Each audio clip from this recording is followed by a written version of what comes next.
समाज नाम के पीछे भागता है। हम लोग जीवन में गुरु भी बनाते हैं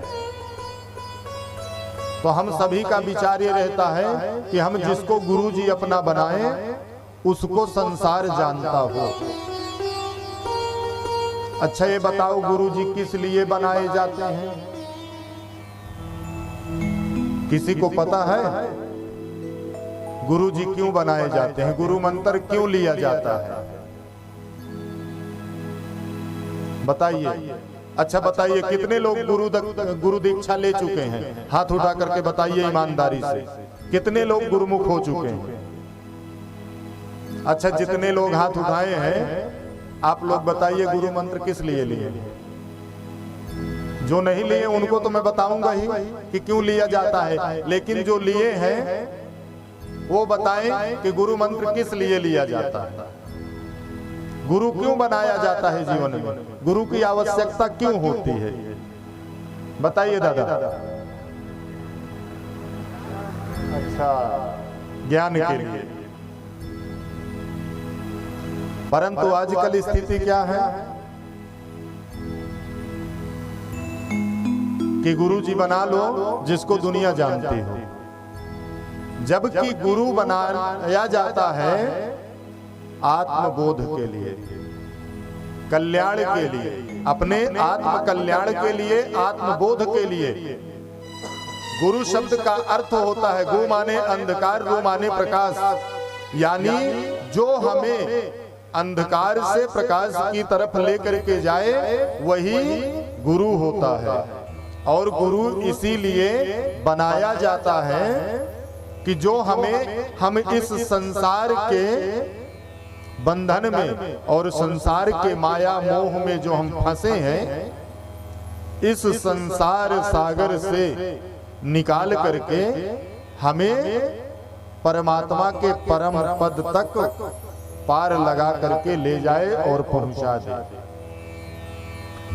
परंतु आजकल स्थिति ऐसी है कि हम गुरु भी बनाते हैं तो दिखाने के लिए, दुनिया हमारे गुरु जी को जानती हो, चाहे गुरु जी हमारा आत्मबोध, हमारा आत्म कल्याण करा पाएंगे कि नहीं करा पाएंगे इसका कोई महत्व नहीं, लेकिन गुरु जी के यहाँ भीड़ लगती हो तो जानते हैं ना कि भीड़ के बाद क्या आता है? लोग हमेशा कहते हैं ना आपस में भीड़ भाड़। तो जहां ज्यादा भीड़ होती है और भीड़ में भीड़ को देख करके जब हम भीड़ बढ़ाते हैं तो फिर अंत में भाड़ में ही जाना पड़ता है। और इसके कई सारे प्रमाण हैं। जितने नकली गुरु जी बने सब जेल के अंदर बढ़िया आराम से बैठ के भजन कर रहे हैं, अपने कर्मों का जो भोग है, जो कर्म किए हैं उसका भोग रहे हैं। जमानत भी नहीं मिल रही है कि 2 दिन के लिए तो बाहर चले जाएं। फिर ऐसे गुरुओं की यही दुर्गति होती है। इसलिए हमारे पूर्वज या हमारे ऋषि मुनि महात्मा पहले से ही हम सभी को सचेत किए हैं। कहावत कहते हैं ना कि पानी पिए छान के और गुरु करे जान के। क्यों भाई? जिसके ऊपर हम अपने संपूर्ण जीवन की डोर को समर्पित कर रहे हैं, जरा विचार करें कि आप जिस गाड़ी में बैठ करके कहीं जा रहे हो और आपका ड्राइवर अगर नौसिखिया होगा तो क्या आपकी यात्रा पूर्ण हो जाएगी कि आप सुखपूर्वक यात्रा पूर्ण करके और ससुरक्षित वापस घर लौट आएंगे?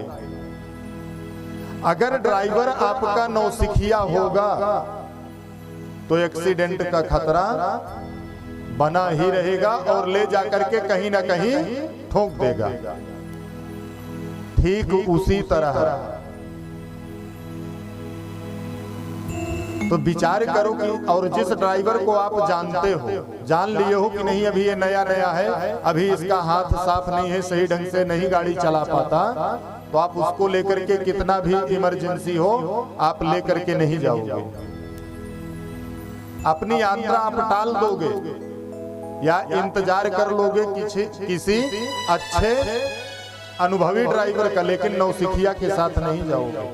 ठीक उसी तरह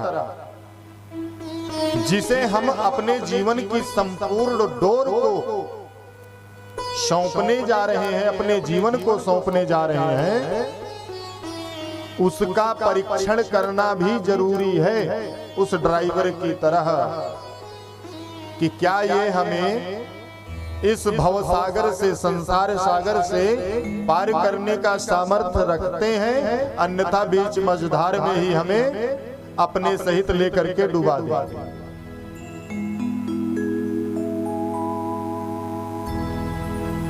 क्योंकि विचार करिए कि जिसको आपने गुरु बनाया, और गुरु का स्थान बहुत ऊंचा होता है, क्योंकि गुरु में ही वो सामर्थ्य है जिसके ऊपर गुरु की कृपा हो जाए, सच्चा सदगुरु प्राप्त हो जाए, और सच्चे सदगुरु की कृपा अगर जीवन में आ जाए तो उसको कहीं जाने की जरूरत नहीं है, भगवान ऑटोमेटिक उसके पीछे पीछे डोलता है।